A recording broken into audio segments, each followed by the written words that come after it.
resultado de todas as que existiram anteriormente.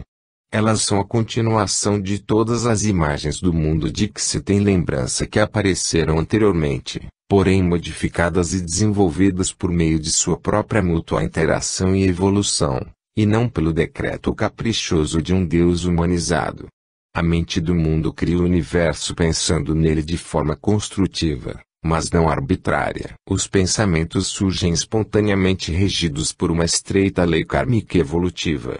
Deve-se enfatizar que, de acordo com essa perspectiva, o universo constitui um sistema autopropulsor, embora seja preciso igualmente compreender que o sistema em si depende da mente do mundo para a continuidade de sua existência e ininterrupta atividade.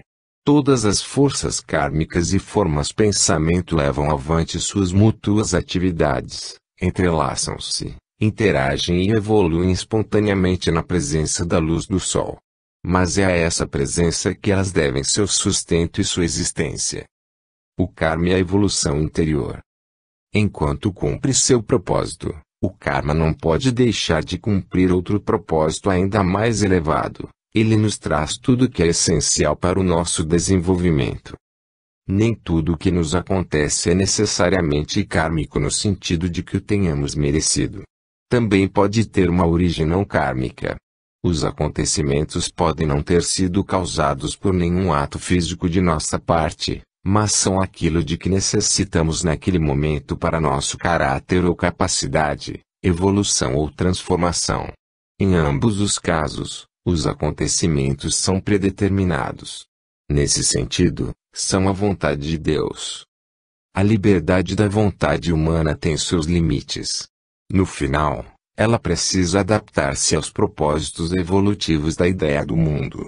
Se passado um determinado tempo ela não o faz voluntariamente, então esses propósitos invocam o poder do sofrimento e obrigam o ser humano a adaptar-se.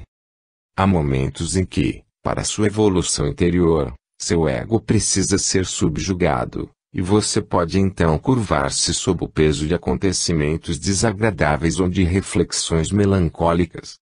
Se sua evolução assim exigir, você será atormentado por problemas, para que se torne menos apegado ao mundo, ou por doenças, para que fique menos apegado ao corpo. Não é tanto uma questão de receber o merecido destino, mas sim de satisfazer aquela necessidade evolutiva. Em geral, ambas coincidem, embora nem sempre, nem necessariamente. Tampouco isso acontece com a pessoa comum com a mesma frequência com que acontece com aquelas que aderiram à busca espiritual, pois estes pediram um desenvolvimento mais acelerado ou oraram por ele. Algumas falhas de conduta e fraquezas de caráter são de fato incorrigíveis. Dê a si mesmo um tempo suficiente, isto é, um número suficiente de vidas, e você será incapaz de resistir à mudança e à transformação, ou seja, incapaz de resistir à ideia do mundo. Deus é vontade na linguagem religiosa. Aprender fazendo. Viver não é tentar fazer as pessoas felizes ou infelizes e sim tentar fazê-las entender. A felicidade ou infelicidade delas advém de elas conseguirem ou não alcançar esse entendimento. Acredito no amor, e não no ódio, como força motriz para a transformação. Ao mesmo tempo, vejo o karma em ação, punindo os egoístas e os insensíveis, e sei que ele inexoravelmente fará seu trabalho não importa o que possam dizer. Deus nunca comete um erro e este universo é governado por leis perfeitas. Lamentavelmente, o sofrimento é um dos seus principais instrumentos de evolução e, de modo especial, no caso em que as pessoas não conseguem aprender pela intuição, pela razão ou por intermédio de instrutores espirituais. As pessoas que habilmente tentam prejudicar os outros, no final prejudicam a si mesmas, pois rejeitam o princípio do amor em seus relacionamentos. Princípio esse que faz parte das leis superiores estabelecidas para o nosso desenvolvimento, e devem ser punidas por tê-lo rejeitado. O karma na verdade é neutro, embora para o observador humano sua atuação possa parecer recompensadora ou punitiva. Não enfrentamos certos problemas ou experiências frustrantes durante a vida sem que haja uma razão particular para isso. Se nos dispusermos a conhecer o motivo, podemos sair vitoriosos da experiência e fortalecer nosso caráter, ou então podemos permitir que a experiência nos domine e enfraqueça nosso caráter. E nos dá a oportunidade de melhorar nossa capacidade de pensamento, julgamento, vontade e intuição por meio de um grande número de experiências diversas.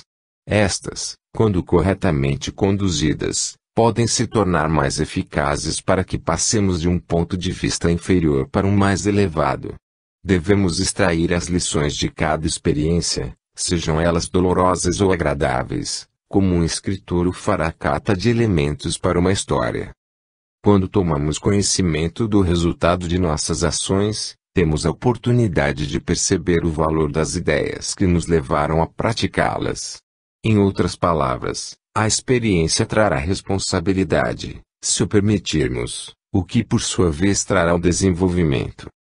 O destino é moldado de maneira a dar às vezes às pessoas o que elas desejam, para que elas um dia, por meio dessa experiência, aprendam a avaliá-la mais equitativamente.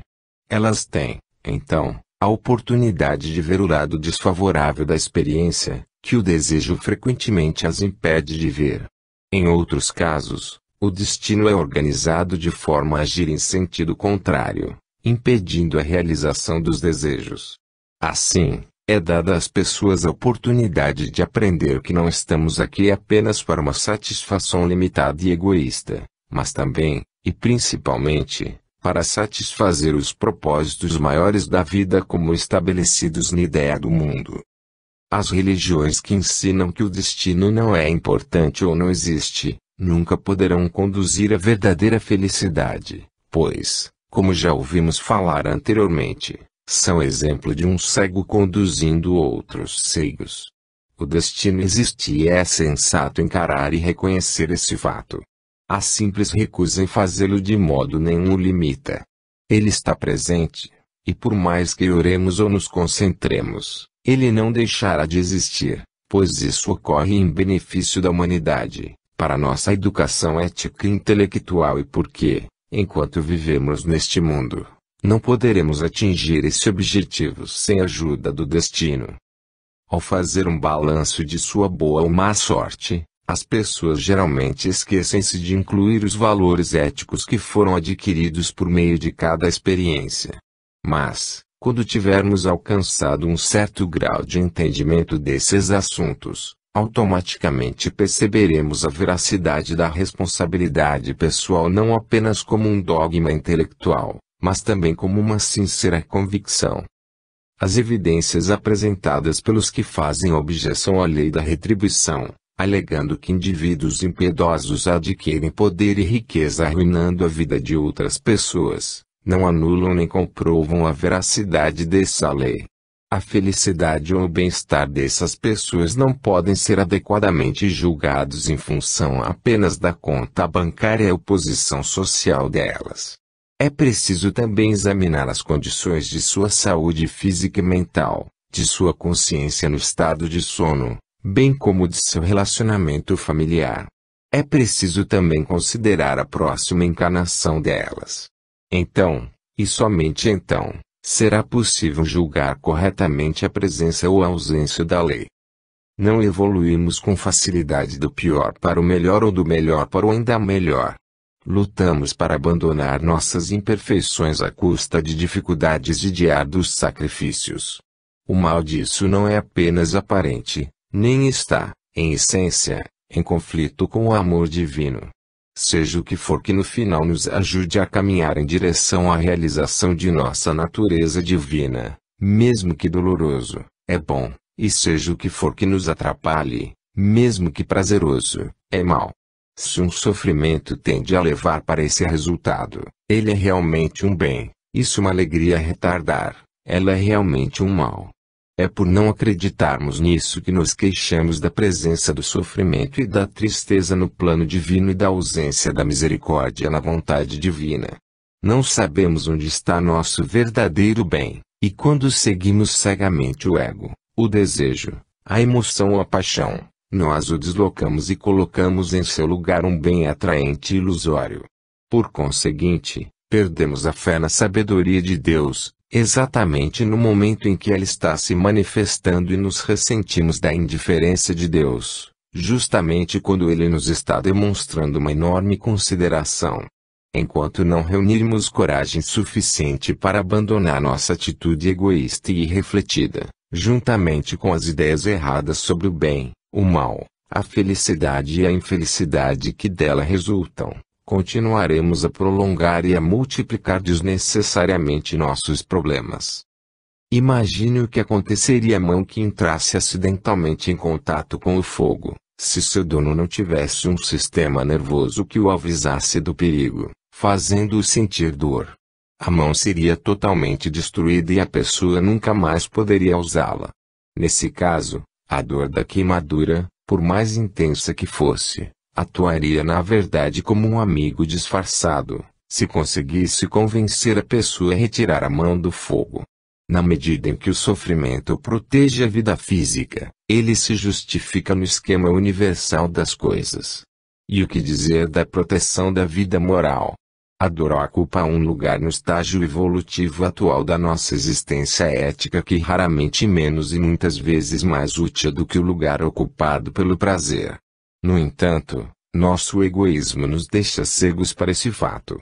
Mesmo que seja para nos tirar do estado de letargia no qual muitos de nós habitualmente caímos, a dor terá valido a pena. Platão ressaltou que é uma infelicidade o homem que merece ser punido e escapar do castigo. Afinal, o castigo poderá fazê-lo reconhecer que cometeu um erro, purificando assim seu caráter.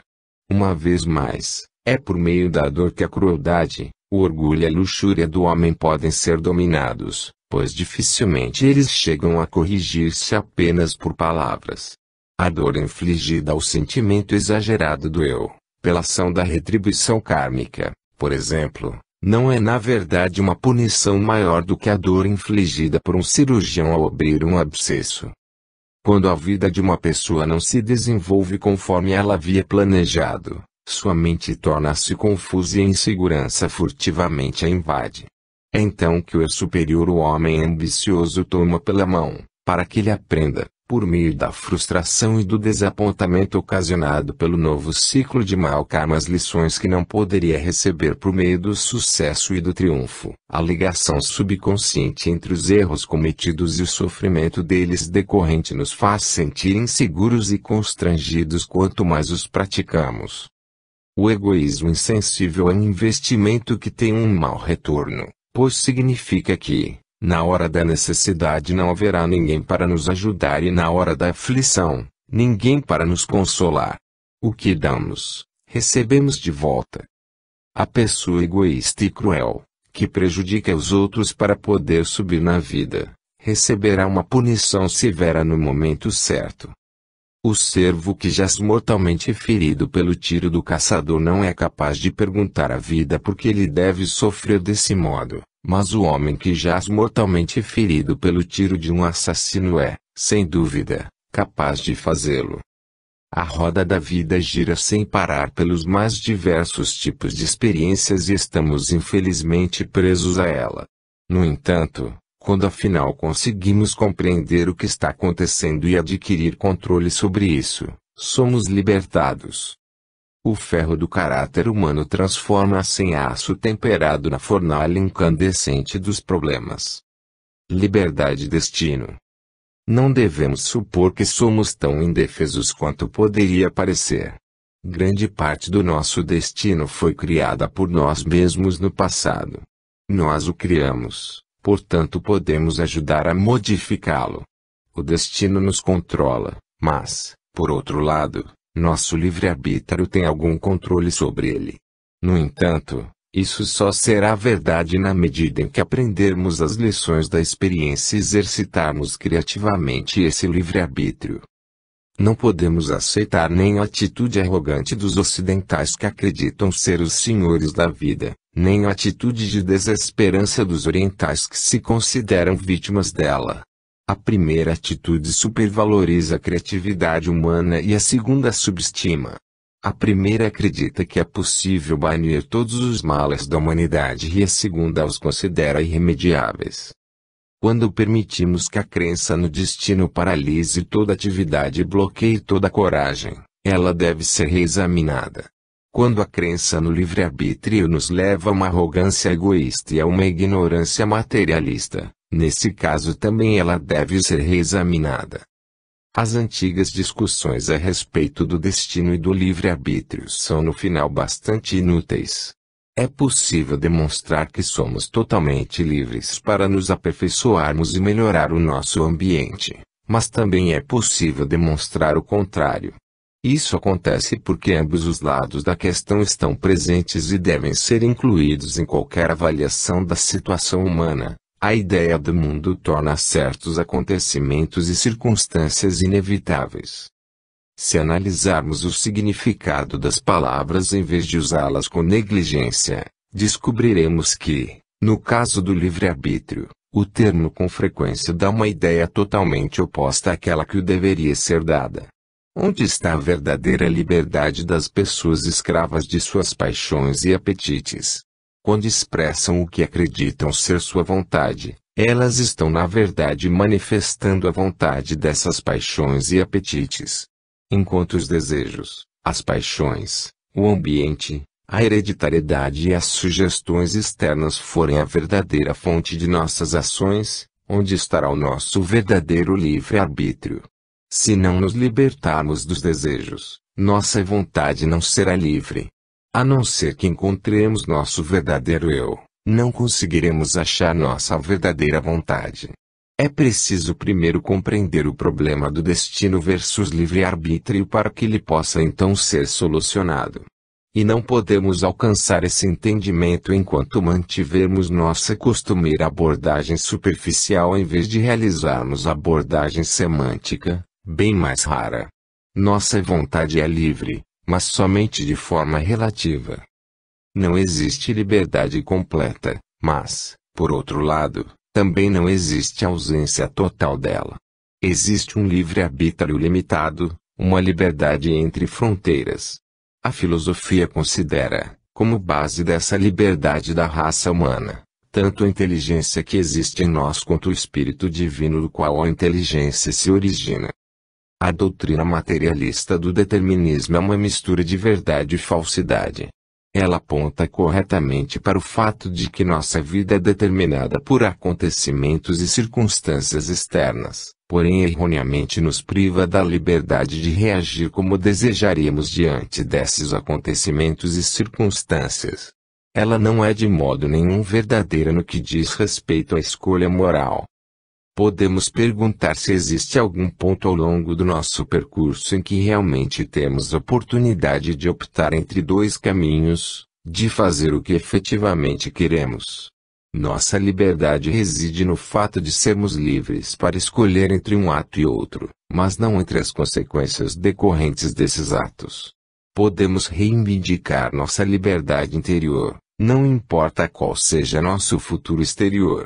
Podemos determinar nossos objetivos na vida, escolher em que queremos acreditar, formar nossas próprias ideias, nutrir desejos e expressar aversões como bem desejarmos. Na esfera do pensamento e do sentimento, da ação e da reação, o livre-arbítrio em grande parte é nosso. A escolha entre o certo e o errado só pode existir onde a vontade é livre para fazê-lo. Os seres humanos não são nem responsáveis nem livres, declara o determinismo materialista. Se alguém é ou torna-se um criminoso, a culpa é do ambiente, da hereditariedade ou da sociedade, não do indivíduo. O determinismo espiritual, o karma, retribuição, não nos confere uma autorização tão ampla para cometermos um crime. Ele afirma que cada um de nós foi e é, em parte, autor do próprio caráter e, por conseguinte, do próprio destino. Quando afirmamos a existência do livre-arbítrio, estamos implicitamente defendendo a existência do destino, pois as indagações sobre a maneira como a ideia de liberdade surge na mente revelam que ela sempre surge conjugada à ideia de destino. Se uma delas é rejeitada, a outra também o é. Parte do destino de cada vida é resultado do karma passado, mas parte é decorrente do livre-arbítrio se for exercido. Nem tudo que acontece na nossa vida é kármico, pois pode ser criado por nossas ações atuais. Quem quer que imagine que todas as suas ações resultam inteiramente de uma escolha pessoal, quem quer que tenha a ilusão de possuir um total livre-arbítrio está cego e fascinado pelo próprio ego. Não percebe que houve momentos em que lhe foi impossível agir de outra maneira porque não havia alternativa.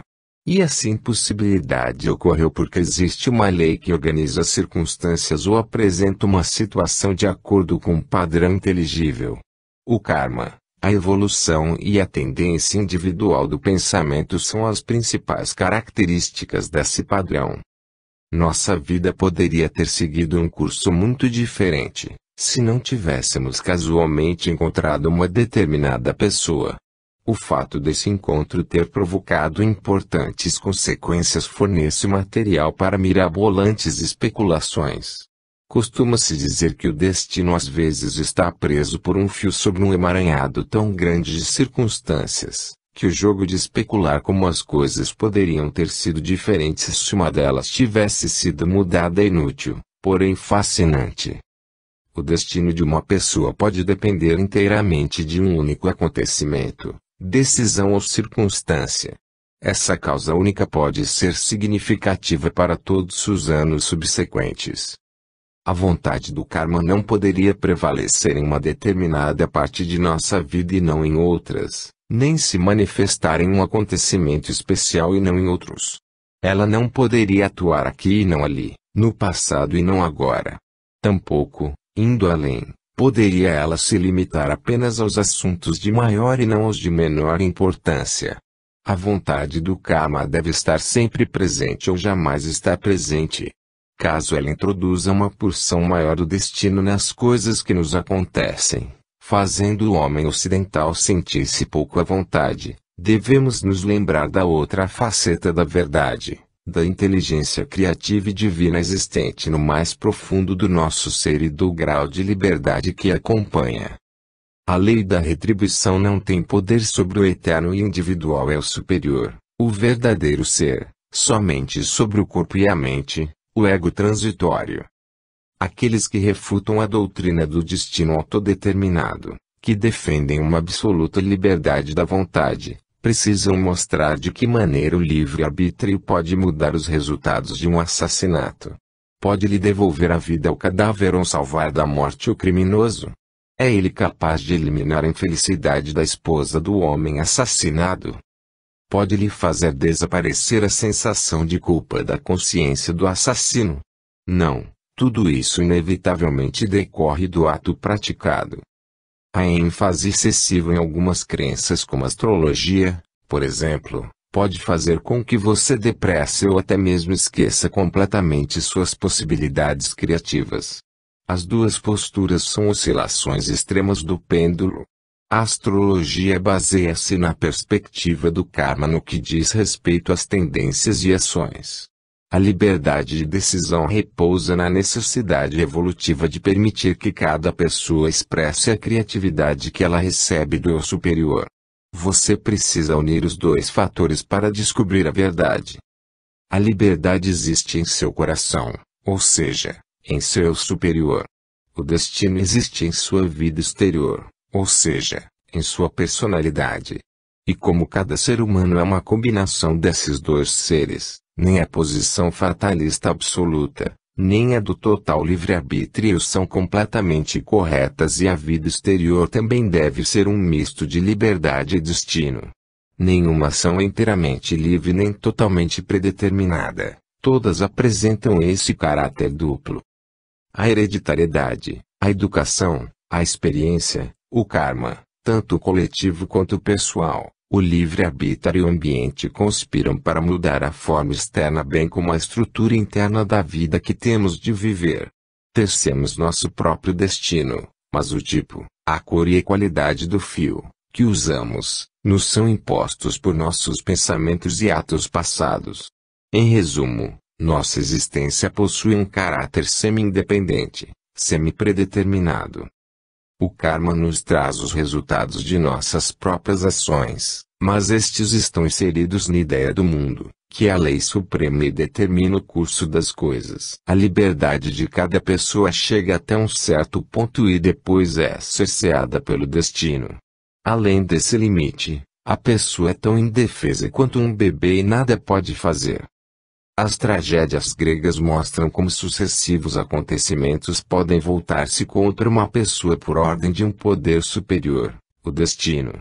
Elas mostram como a vontade humana é impotente para evitar catástrofes e desastres quando a vontade universal aponta na direção oposta. Somente quando os planos pessoais obtêm a aprovação do destino que eles podem se concretizar. O que é determinado por um poder superior deve necessariamente acontecer, mas o que você faz por si mesmo pode ser modificado ou desfeito. O primeiro tem origem fora do seu ego pessoal, o segundo, deriva de seus próprios erros. A vontade evolutiva da sua alma faz parte da natureza das coisas, mas as consequências de suas próprias ações permanecem, ainda que de forma restrita, sob seu controle. Se fosse verdade que toda ação que você pratica e tudo que lhe acontece fosse predeterminado em todos os aspectos, a anulação de sua responsabilidade moral que necessariamente se seguiria seria desastrosa, tanto para a sociedade, quanto para você mesmo. A teia do karma vai se estreitando ao seu redor à medida que o número de vidas aumenta com o passar dos séculos ou afrouxa-se à medida que o ego vai se tornando mais desapegado. Da maneira um tanto misteriosa com que os desígnios do destino se mesclam ao livre-arbítrio surge o resultado final. Livre-arbítrio versus destino é uma controvérsia antiga e inútil, puramente artificial e, por conseguinte, insolúvel da maneira como é normalmente apresentada. Eles não são antagônicos e sim complementares. Não estão em oposição. O sábio combina os dois. Na ausência do conhecimento dos fatores do karma e da evolução, toda e qualquer discussão sobre esse tema é irreal, superficial e ilusória. Como seres espirituais, possuímos livre-arbítrio, como seres humanos, não. Isso explica toda a questão. Você pode tentar desafiar o destino, mas ele o atingirá, a menos que você tenha libertado o seu espírito. O que está destinado a acontecer, paradoxalmente ocorre mediante o exercício do livre-arbítrio. A liberdade e o meio. Cada um de nós vive em uma determinada época da história e, durante esse período, ocupa um certo lugar, ou determinados lugares. Porque aqui agora. Procure a resposta na lei das consequências, a lei que estabelece a ligação entre uma vida terrena e as anteriores. É inverídica a afirmação de que somos fruto de nosso meio. O correto seria afirmar que o ambiente que nos cerca pode nos condicionar, ajudar ou atrapalhar, mas essa é apenas uma meia-verdade. Temos dentro de nós uma consciência que, de modos diversos, independe de todas as influências ambientais e, às vezes, se opõe radicalmente a elas. Desde o nosso primeiro dia na Terra, possuímos latentes certas preferências e aversões, tendências a determinada linha de pensamento e ação mais do que a outras, cuja soma, à medida que elas se revelam e desenvolvem, constitui nossa personalidade. Naturalmente, tal processo necessita de um certo tempo. A hereditariedade biológica contribui com algo bastante definido para esse resultado, mas a contribuição das encarnações anteriores é bem maior. O meio ajuda a trazer à tona as qualidades inatas da pessoa ou a impedir a manifestação delas, mas não cria essas qualidades. Se criasse, gênios poderiam ser encomendados em qualquer escola. O ambiente nocivo não cria o mau caráter. Ele o faz emergir e estimula seu desenvolvimento. As fraquezas já se encontravam presentes na pessoa de forma latente. Embora seja verdade que as pessoas fortes ou prudentes governam seu destino e controlam as circunstâncias, é igualmente verdade, e frequentemente não levado em conta, que a força e a prudência necessárias para essa realização vêm de dentro, são mais inatas do que adquiridas. As pessoas comuns não são nem tão heroicas nem tão angelicais e logo descobrem que sua alma não é capaz de pairar acima das circunstâncias e que seus nervos são indubitavelmente afetados pelo ambiente. Você pode estar predestinado a viver em um determinado ambiente, mas a maneira como você permite que ele o afete não é predeterminada. As pessoas que encontramos, as situações que enfrentamos e os lugares que visitamos podem ser extremamente importantes, mas, no final, são menos importantes do que nossos pensamentos a respeito deles. Cada pessoa que passa por nossa vida por certo tempo, ou com ela se envolve em algum ponto, é para nós um canal que, sem se dar conta, traz bem ou mal, sabedoria ou insensatez, felicidade ou infelicidade. Isso acontece porque estava destinado a acontecer, de acordo com a lei da retribuição. No entanto, o quanto essas pessoas irão afetar nossos assuntos externos depende, em parte, do que permitimos e de nossa aceitação ou rejeição da influência que as palavras, a conduta ou a presença delas têm sobre nós. Em última análise, somos nós os responsáveis. Se uma pessoa conseguir sair da sujeira, desconforto e ignorância de uma favela para a limpeza, a cultura e a vida refinada, podemos interpretar esse fato como atuação favorável do karma e da reencarnação ou como o poder dessa pessoa de dominar o ambiente. No entanto, outros que não conseguem a mesma coisa podem acreditar que a sorte está contra eles ou ainda que lhes falta capacidade. Vemos, portanto, que algumas pessoas vislumbram uma mensagem de esperança quando leem a biografia dos vencedores, ao passo que outras só sentem frustração e até mesmo desespero. Pode haver um componente de verdade em ambas as perspectivas, mas a sua intensidade varia de pessoa para pessoa. As pessoas que nascem em berço de ouro podem ter grandes talentos sem jamais usá-los. Seus talentos podem morrer com elas por nunca terem sido estimuladas pela necessidade. Recursos insuficientes ou moderados podem oferecer incentivo. Quanto maior a pobreza, maior o incentivo. Isso pode parecer uma dura verdade, porém para algumas pessoas é uma realidade. Quer você nasça na extrema miséria ou na grandeza palaciana, no final você atingirá o nível espiritual que lhe é com acento circunflexo próprio. O ambiente reconhecidamente tem o poder de ajudar ou prejudicar, mas os antecedentes do espírito são ainda mais poderosos e independem por completo do ambiente. O karma grupal. O karma não se aplica apenas a indivíduos, mas também a grupos, tais como comunidades, cidades, países e até mesmo continentes. De qualquer forma, não podemos nos separar do restante da humanidade. Todos estão interligados. As pessoas podem iludir a si mesmas, como quase todas fazem, pensando que podem viver a própria vida ignorando os outros, porém mais cedo ou mais tarde a experiência revela que estão erradas. Todos somos, em última análise, uma única grande família. Isso é o que a reflexão sobre a experiência nos ensina. Quando refletimos sobre a verdade, acabamos por aprender que, como eu superior, somos todos uma única entidade, como os braços e as pernas de um só corpo.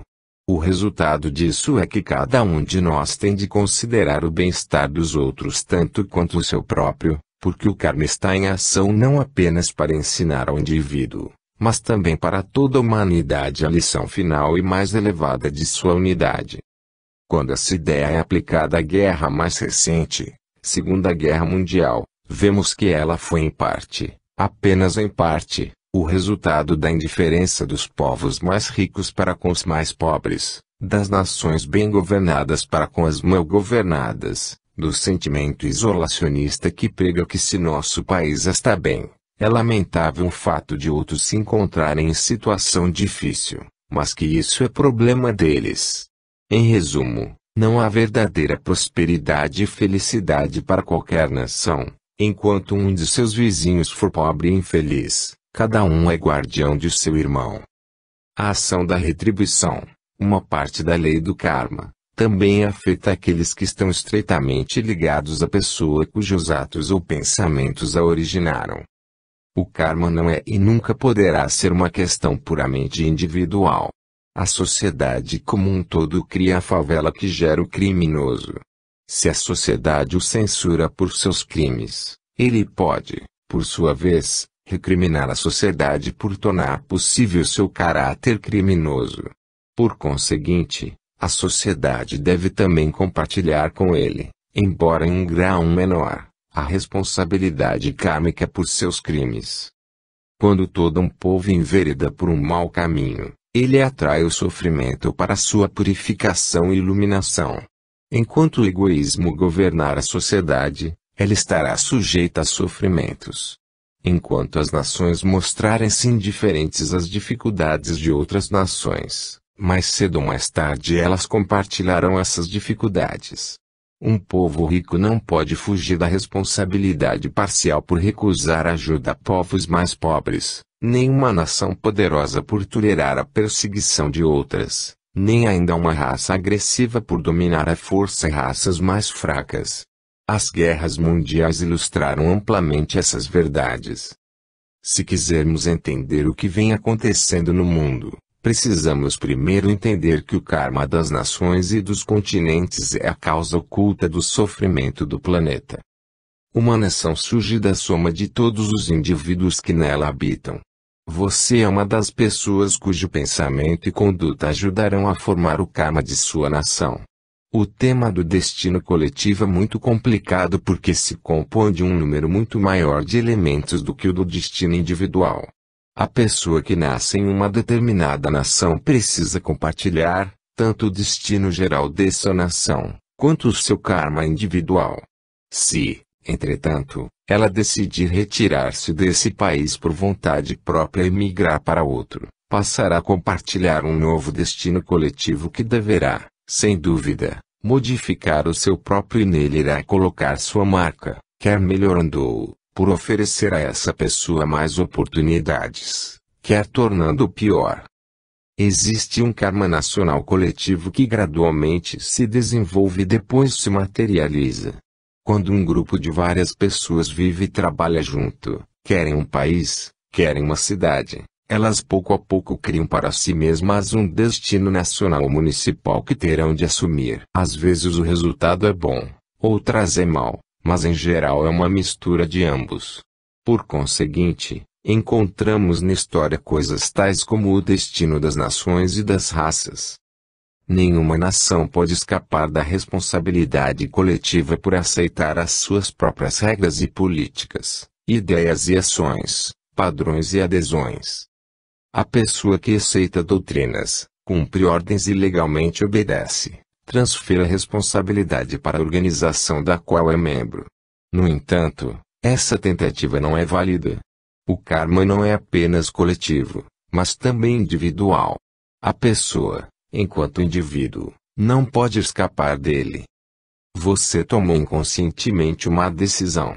Ela está implícita na sua obediência à doutrina do grupo que você segue e na fé que você partilha com ele. Mesmo assim você é responsável e cria um karma pessoal. Se Alexandre é enaltecido por ver expandida a civilização grega para o Oriente, até a Índia, simplesmente invadindo outros países, então os generais Flaminius, Sulla e Mummius também devem ser louvados por difundir a civilização romana simplesmente invadindo a Grécia. Existe entre os dois fatos uma ligação kármica. As grandes catástrofes, como os terremotos e as inundações, arrastam centenas de pessoas para a morte, mas, aqui e ali, algumas sobrevivem porque seu destino é diferente. Esses casos muitas vezes ocorrem por milagre. Essas pessoas são de repente chamadas para outro lugar ou protegidas por uma ocorrência aparentemente fortuita. Desse modo, o destino individual, quando difere do destino coletivo ou nacional, pode salvar a vida de uma pessoa, enquanto outras são atingidas. A história nos mostra claramente que, em certos períodos, surgem pessoas especiais para inspirar ou instruir os demais. Trata-se de homens e mulheres predestinados. Se você estudar a história e analisá-la por si mesmo, em vez de aceitar as teorias livrescas de cegos historiadores, descobrirá que o surgimento das grandes revoluções entre os seres humanos, sejam elas espirituais, sociais, militares ou intelectuais, sempre estiveram em sincronia com o aparecimento e atividade de grandes personalidades.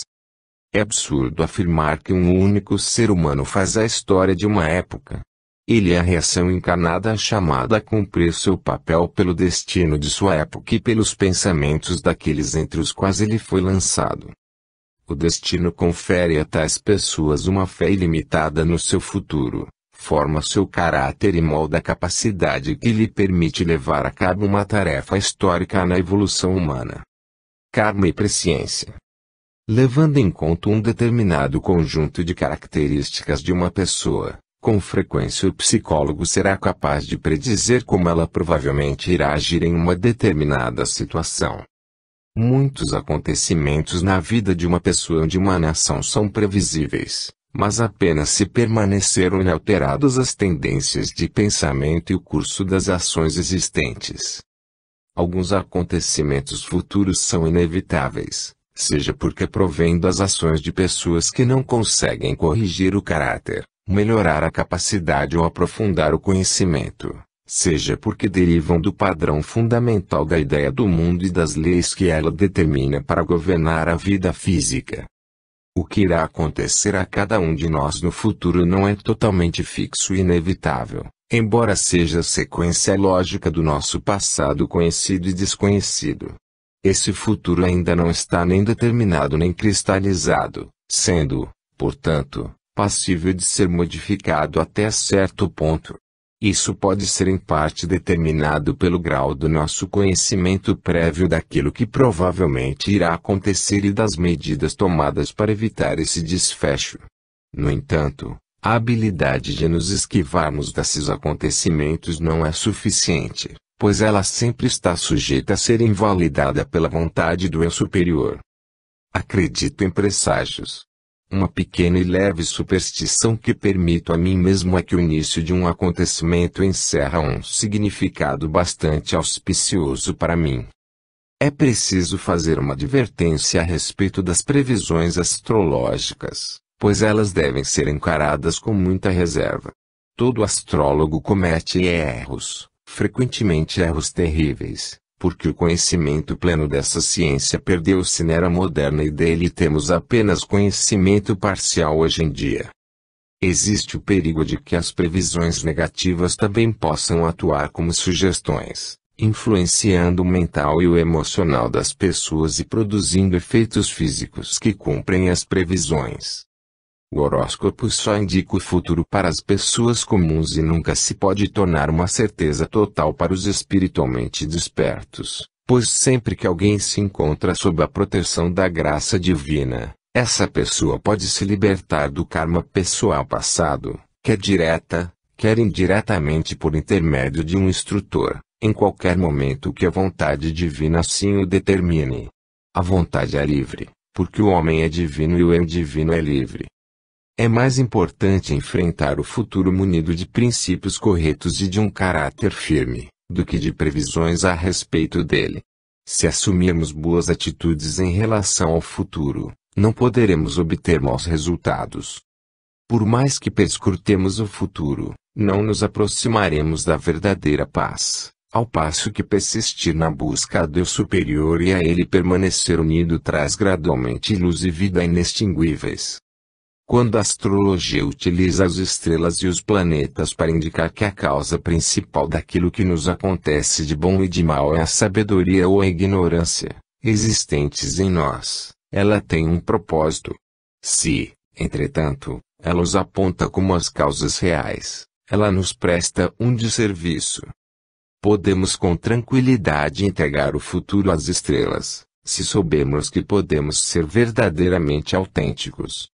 O timing, os ciclos, a intensidade do karma.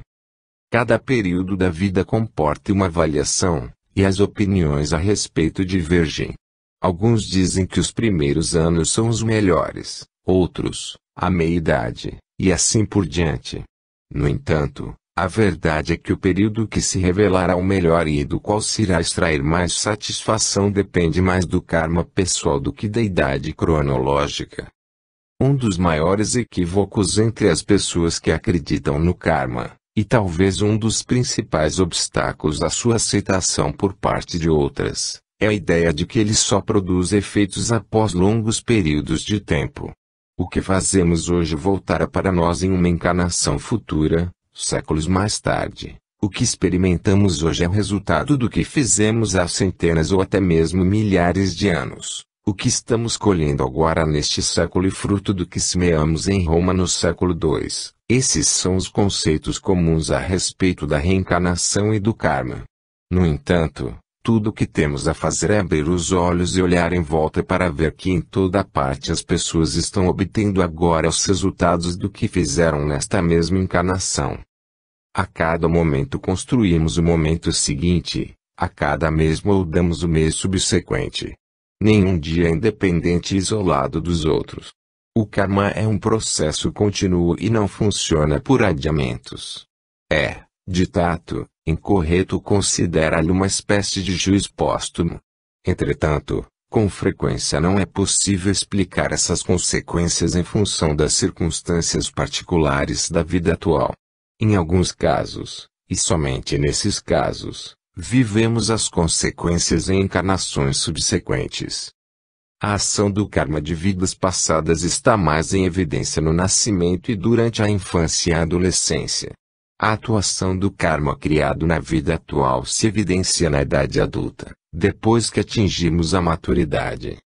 Alguns dos problemas que se abatem sobre a vida de muitas pessoas, na realidade, não se originam do karma de vidas anteriores e sim exclusivamente de causas iniciadas na vida atual. É um erro considerar, como habitualmente se faz, o karma, retribuição, como algo que age apenas em reencarnações num futuro distante. Na verdade, sua ação é mais intensa na vida que a pessoa ou nação está vivendo agora. Existem momentos nos quais o karma de uma ação volta com a velocidade e precisão de um bumerangue. É um erro considerar o karma de uma ação como algo que ocorre bem mais tarde ou que retorna a quem a praticou muito tempo depois. Ele não é algo que se segue ao que foi praticado antes. Pelo contrário, o karma é concomitante à própria ação. Nessa perspectiva mais ampla, a melhor recompensa kármica para as ações corretas é a elevação do caráter, e a pior punição kármica pelas más ações é a degradação dele. Em resumo, o mentalismo considera o pensamento de grande importância e o mesmo se dá aqui, pois o karma possui um duplo caráter. Toda ação cria tanto uma reação física quanto a tendência psicológica a repetir a ação. Podemos desafiar por muitos anos a lei kármica no que diz respeito à saúde do corpo e só ter que pagar por isso na meia-idade ou na velhice. Podemos desafiá-la no que diz respeito à nossa conduta perante os outros e só precisar pagar por isso em outra encarnação. Mas, no final, a lei sempre se faz cumprir, está sempre registrada no mapa astrológico gravado na própria forma do corpo e na natureza da personalidade. Os planetas não controlam o seu destino individual, mas o movimento deles determina os momentos em que o karma latente que você adquiriu se tornará ativo e atuante. Por conseguinte, o céu é como um relógio gigantesco cujos ponteiros indicam as horas decisivas da vida humana, mas não é um depósito de forças que influenciam ou dominam essa vida. Ouvimos falar, em todas as religiões, quer orientais, quer ocidentais, dos sofrimentos suportados na vida após a morte pelas pessoas más. Imagina-se que elas vivam durante algum tempo em um mundo inferior, um purgatório. A verdade é que esse é um símbolo primitivo da doutrina mais elevada que afirma que os maus realmente sofrem após a morte, mas apenas quando renascem na Terra. O destino avança em ritmos de ganhos e perdas, em ciclos de abundância e privação. A força que atrai para nós, amigos afetuosos e inimigos que nos odeiam é a mesma. O karma espera o momento adequado para fazer sua prestação de contas, O fato de esses ajustes serem periódicos e estarem agrupados explica por que a boa e a má sorte com tanta frequência parecem acontecer em ciclos. É bastante lógico que seja ensinado que um certo equilíbrio é alcançado entre os dois tipos de karma de uma pessoa, para que o mau karma possa ser atenuado ou mesmo eliminado, mas o bom pode igualmente ser reduzido ou até anulado. Nossa vida interior compreende ritmos que estão sujeitos a leis assim como o nascer do sol e as marés. Há tantas possibilidades para o bem e para o mal, ainda latentes na maioria e as pessoas, que somente o girar da roda das circunstâncias pode desenvolvê-las. Quando um ciclo favorável do destino está atuando, uma pequena ação correta produz muitos resultados auspiciosos. No entanto, quando um ciclo desfavorável predomina, um grande número de ações corretas gera um pequeno resultado. A pessoa e suas capacidades não mudaram, mas seu destino mudou. Nessas ocasiões, a nova sequência de acontecimentos na vida delas não é determinada pela vontade individual e sim por uma vontade superior. O destino não tem uma atuação cega, pouco inteligente, arbitrária e antagônica com relação a nós, como quase todos temos a tendência de acreditar quando passamos por um ciclo de karma desfavorável. Pelo contrário, trata-se da própria sabedoria absoluta em ação. A extensão das consequências kármicas de um ato será proporcional à energia que lhe encerra.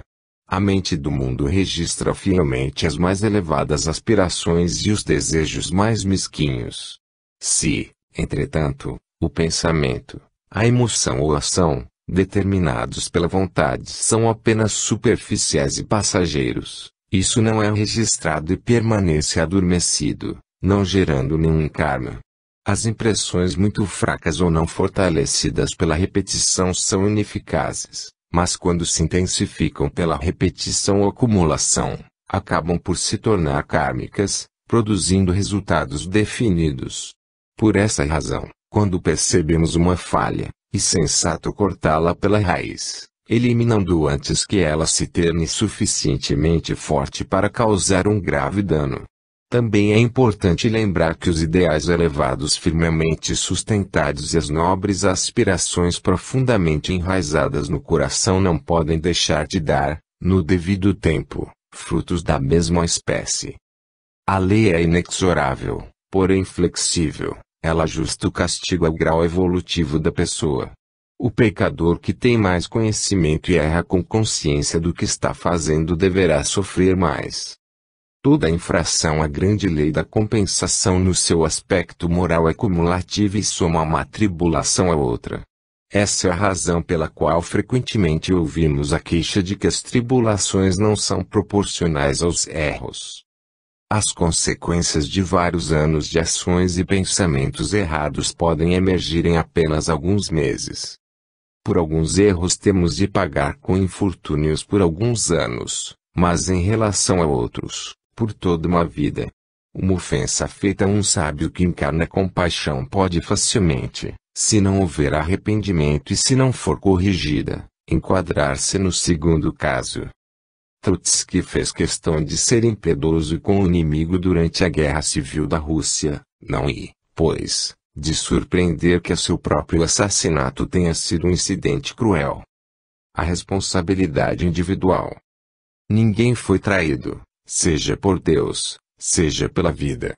Contribuímos para os trágicos acontecimentos da nossa época e, até certo ponto, fizemos por merecê-los.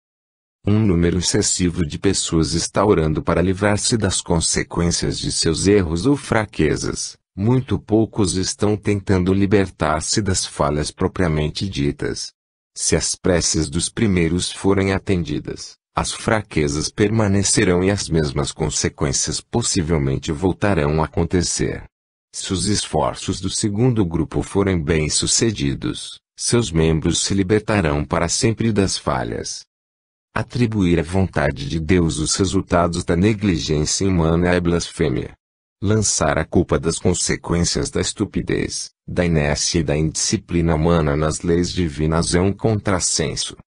Se as pessoas se queixam de que a vida lhes traz o que há de pior, Elas devem fazer uma pausa e refletir se prepararam anteriormente para receber algo melhor do que isso.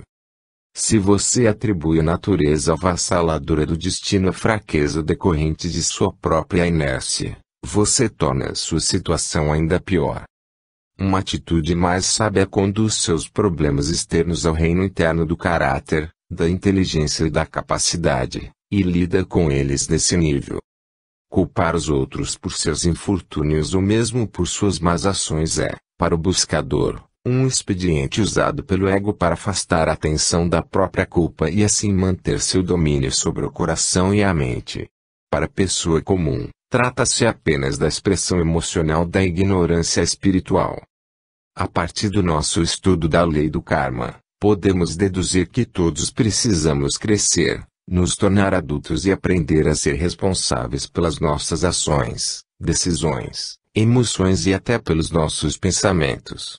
Somos os responsáveis pelas ideias, e especialmente pelos impulsos, que aceitamos e por aqueles que deixamos passar ou afastamos de nós. 3. O karma e a graça. O milagre da graça. Se o karma infalível fosse o único poder por trás da boa ou má sorte, seria uma triste perspectiva para a maioria de nós. Não temos o conhecimento, a força, nem a virtude para acumularmos muitos atos louváveis. Pelo contrário, temos a ignorância, a fraqueza e a tendência para o pecado que nos fazem acumular muitos atos não meritórios. No entanto, o universo encerra tanta benevolência que não somos deixados apenas à mercê do karma. Paralelamente a ele, existe um outro poder, o poder da graça. Ambos atuam juntos, embora ninguém possa prever quanto de um e quanto do outro irá se manifestar em qualquer caso particular. A ideia de que o karma opera como uma máquina automática não é totalmente verdadeira porque não é uma ideia completa. O elemento que falta é a graça. A rejeição à ideia da graça baseia-se na interpretação errônea do que ela é e, especialmente, na crença de que ela é uma dádiva arbitrária e imprevisível de um favoritismo. Naturalmente, não é nada disso, e sim a entrada em ação de uma lei superior. A graça é simplesmente o poder transformador do eu superior, que está sempre presente, mas que, de um modo geral, é legitimamente impedido de atuar em uma pessoa enquanto ela não eliminar os obstáculos à exceção. Se sua manifestação é considerada imprevisível é porque a força, a quantidade e a duração das tendências kármicas nocivas que impedem essa manifestação variam consideravelmente de pessoa para pessoa. Quando o karma que gerou essas tendências se torna bastante fraco, elas já não podem impedir a ação da graça. Assim como esta geração viveu para ver a experiência da gravidade ser contrariada pelas experiências destituídas de peso dos astronautas, em todas as gerações também houve aqueles que viram a experiência do karma ser anulada pela graça e seu perdão. Deixar de apreciar o papel da graça por acreditar na lei do karma é tão deplorável quanto a tendência a exagerar esse papel por ter fé em uma divindade pessoal. Não precisamos nos deixar levar passivamente pelo fluxo dos acontecimentos por acreditarmos no destino. O eu superior está acima dele. É onipotente, os elos interligados da cadeia do destino caem por terra por ordem sua. É pior não acreditar no eu superior e em sua supremacia do que acreditar no destino e em seu poder. Não que o eu superior meça forças com o destino, ele simplesmente o dissolve. O eu superior atua por meio de uma lei inexorável, mas o amor faz parte da lei. A graça não viola princípio algum, antes, ela cumpre o princípio mais elevado. Algumas pessoas têm dificuldade em entender o lugar exato da graça no esquema das coisas. Se elas acreditam na lei da retribuição, não parece haver espaço para a lei da graça. É verdade que precisamos aperfeiçoar nossa conduta e corrigir nossos defeitos. Também é verdade que não é possível escapar dessas obrigações necessárias. No entanto, pode-se fazer isso sozinho ou com a ajuda do eu superior, com o pensamento voltado para ele e mantendo a constante lembrança de sua presença. Esse segundo caminho favorece a possibilidade da graça. Ele só poderá vigorar se o primeiro tiver sido seguido e apenas se a aspiração tiver conseguido elevar a consciência ao eu superior. Basta um momento de contato para que esse fim seja alcançado. O que então acontece é que a transformação interior é concluída e a consequência kármica remanescente, não resolvida, é, dessa forma, anulada. Não se trata aqui de se